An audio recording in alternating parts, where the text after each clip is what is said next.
সেনাপ্রধানের দিক থেকে মূল ভেটোটা ছিল যে ডক্টর মোহাম্মদ ইউনূস কেন, why not any other person. Doctor Muhammad ইউনূসের নামে মামলা আছে, তিনি একজন কনভিক্টেড পারসন। একজন কনভিক্টেড পারসন আসলে কিভাবে একটা দেশের প্রধান উপদেষ্টা হতে পারে? আওয়ামী লীগ একটা লোককে একেবারেই দেখতে পারছে না, এবং বাংলাদেশে তো আলটিমেটলি 30-40% পিপল আওয়ামী লীগকে সাপোর্ট করে। এই 30-40% পিপলের মতামতের বিরুদ্ধে গিয়ে একটা লোককে প্রধান উপদেষ্টা করা উচিত? সেনাপ্রধান লাস্ট আমাদেরকে বলেছিল যে আমি বুকে পাথর চাপা দিয়ে এই সিদ্ধান্তটা মেনে নিচ্ছি।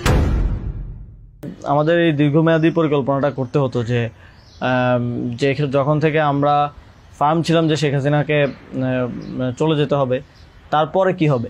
আমরা তো আর শেখ হাসিনা চলে যাওয়ার পরে দেশটাকে ছেড়ে দিতে পারি না। তো এই জায়গা থেকে আমরা দেখা যায় যে এই চিন্তাটা আস্তে আস্তে আসতে থাকে, কিন্তু ওই সময়টাতে আসলে এটা বিশ্বাস করাও কঠিন ছিল যে 5 তারিখের মধ্যেই হয়তো হয়ে যাবে। আমাদের তো এমনকি সশস্ত্র অভ্যুত্থানের প্রস্তুতিও ছিল। 5 তারিখ যদি আমরা সফল না হতাম, হয়তো আমরা অস্ত্র তুলে নেওয়ার ঘোষণা দিতাম, এবং নাইট বাই ভিডিও বার তো রেডি রেখেছিল, আমিও কি ঘোষণা দিব সেটাও রেডি ছিল। তবে এর আগে আমরা এটা অনুভব করি যে পরবর্তীতে আমরা আসলে দেশটার আসলে কি হবে শেখ হাসিনা চলে যাওয়ার পরে। সেই জায়গা থেকে মানে এটা কোনো কালেকটিভ ডিসিশন এরকম ছিল না, এমন না যে আমরা মিটিং করে ডিসিশন নিয়েছি যে ডক্টর ইউনূসকে প্রধান উপদেষ্টা বানানো হবে বা এরকম কিছু। তখন আমার মূলত যোগাযোগ হয় ইয়ার সাথে, যে যোগাযোগ হচ্ছিল আমেরিকান এম্বাসির কয়েকজনের সাথে। এর পাশাপাশি হচ্ছে সাবেক ছাত্রদলের এক বড় ভাই আছেন শামীম ভাই, উনি মিরপুরে অর্গানাইজার হিসেবে খুব ভালো ভূমিকা পালন করছিলেন। তো ওনার সাথে আমার যোগাযোগ হচ্ছিল। উনি মূলত ওনার যোগাযোগটা ছিল মূলত মুশফিকুল ফজল আনসারি ওনাদের সাথে আর কি। তো ওনার মাধ্যমে আমার ডক্টর আলী রিয়াজ, তারপর হচ্ছে বদির আলম মজুমদার স্যারদের সাথে যোগাযোগ হয়।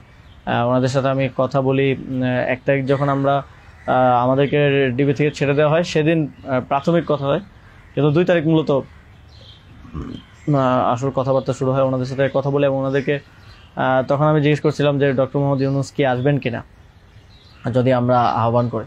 তো সবার একটা কমন কথা ছিল উনি আসবেন না, কারণ ওনাকে এর আগেও তো অনেকবার চেষ্টা হয়েছে আহ্বান করার। ওই 24-এর নির্বাচনের আগেও একটা আলোচনা ছিল, এবং এর আগেও 19 সালের দিকে একটা আলোচনা ছিল। এর আগেও যখন তত্ত্বাবধায়ক সরকার ছিল তখনও ওনাকে আনার চেষ্টা করা হয়েছিল, বাট উনি সবসময় পলিটিক্যালি থেকে রিফিউজ করেছেন, দূরে থাকতে চেয়েছেন। তো আলী রিয়াজ স্যারও আমাকে বললেন, বদির আলম মজুমদার স্যারও বললেন যে উনি আসবেন না। আরও যাদের সাথে কথা হচ্ছিল উনি রাজি হবেন না, এই ধরনের একটা কথা ছিল।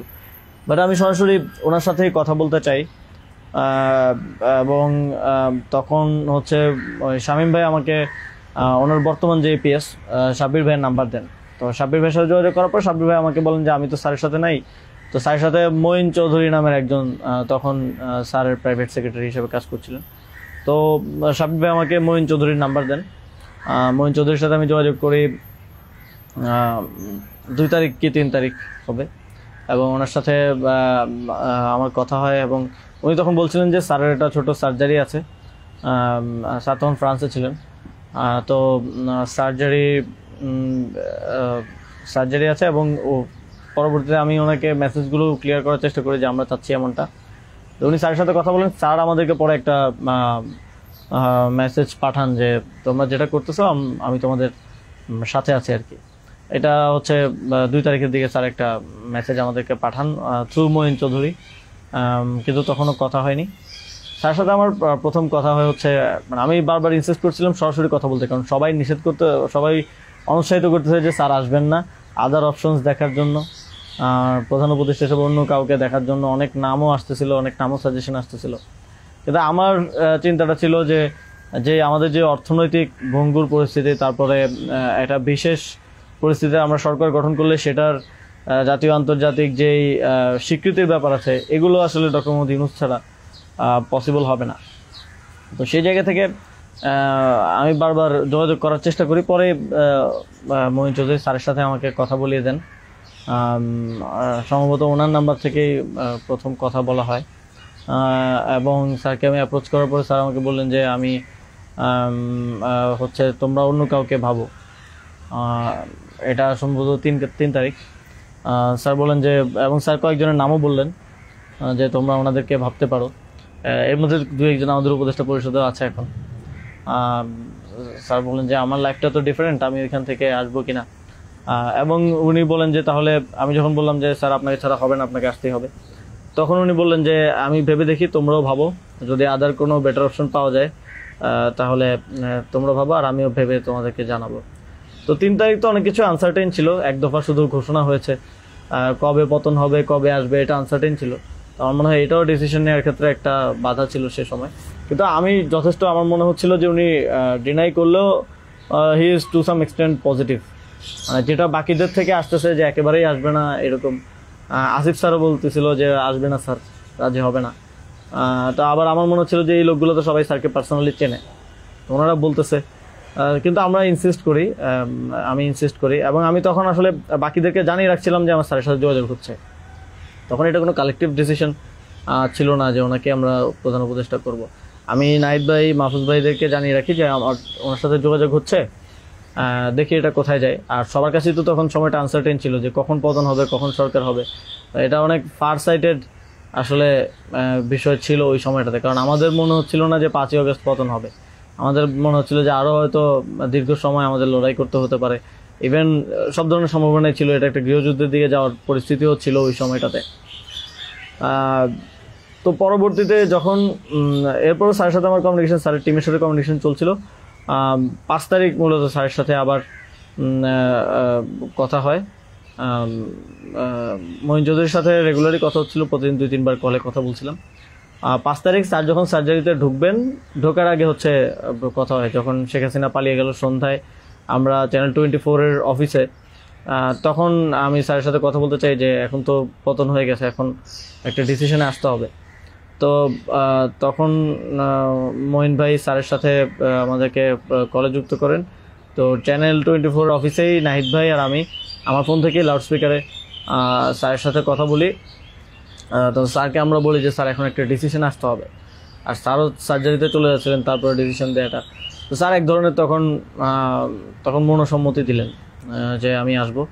আর এর মাঝে তো 2 দিন স্যারও আলোচনা করেছেন বিভিন্ন পর্যায়ে, আমি আসবো, তবে বিস্তারিত কথা বলার আগে তোমরা কোথাও এটা অ্যানাউন্স করো না আর কি।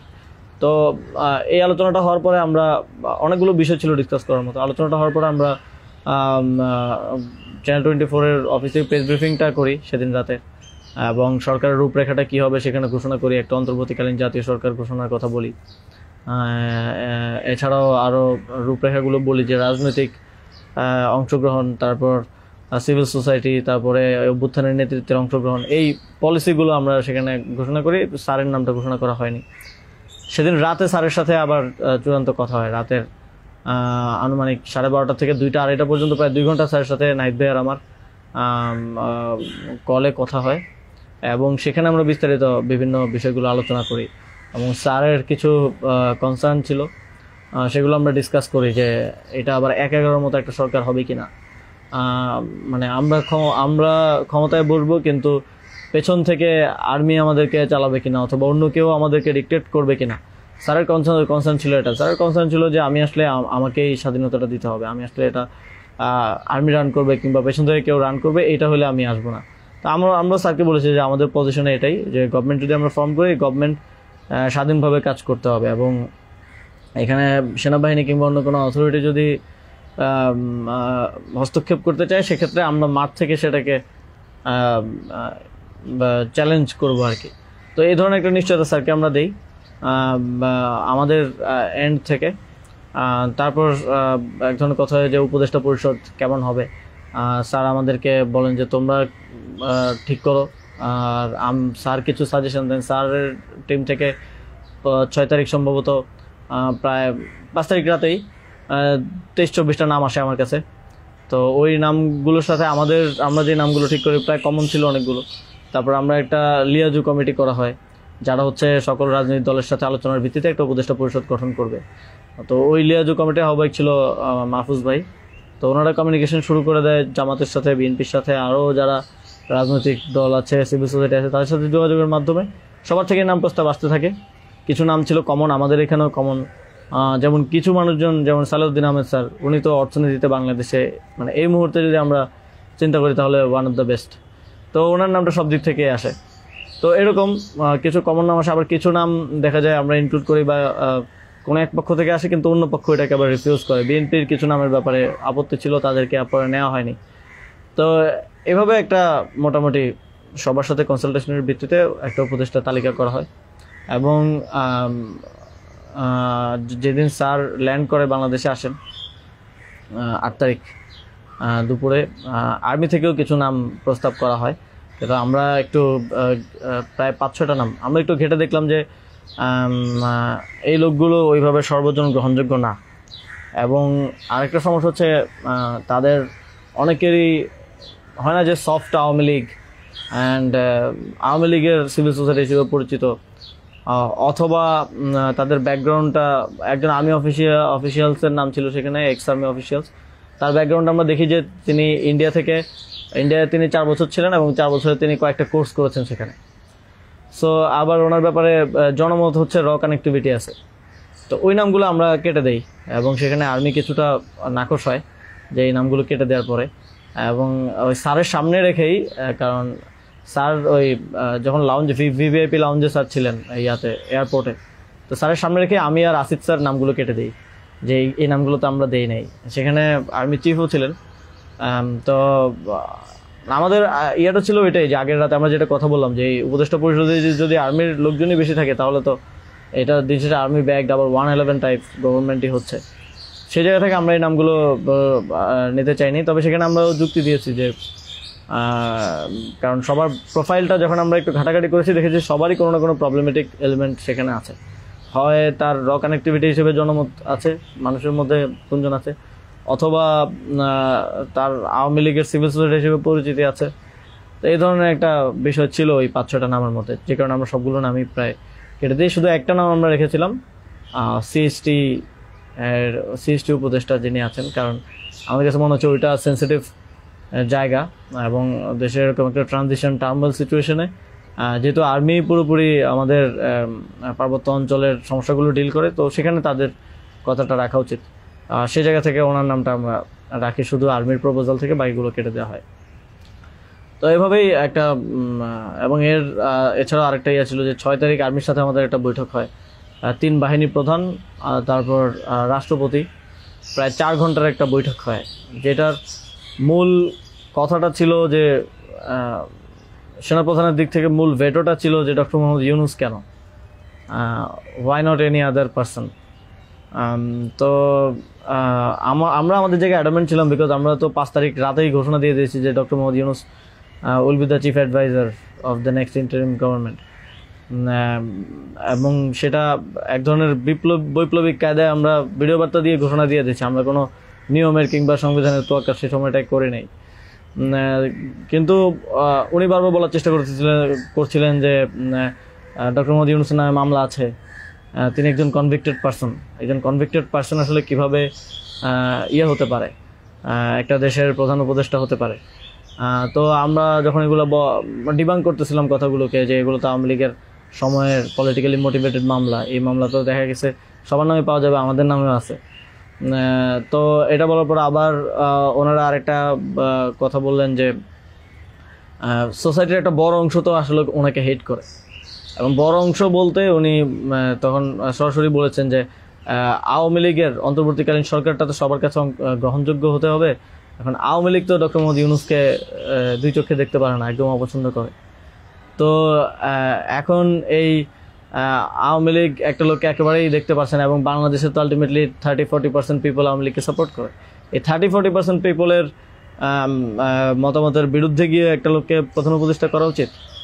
তো আমরা তখন বললাম আওয়ামী লীগ এমন কিছু না যেটা নিয়ে এখন আমাদের কনসার্ন হওয়া উচিত। আওয়ামী লীগকে আমরা পরাজিত করেই এই প্ল্যাটফর্মে আসছি, এখানে আমরা বসছি। আওয়ামী লীগ কি চাইলেও না চলে এটা এখন আর ম্যাটার করে না কোনোভাবেই। কিন্তু উনি বারবার এই কথাটা ঘুরে ফিরে বলতেছিলেন যে এই সরকার তো একটা নির্বাচন আয়োজন করবে, এই জন্য বিএনপি আওয়ামী লীগ সবার কাছে এই সরকারের গ্রহণযোগ্যতা থাকা প্রয়োজন।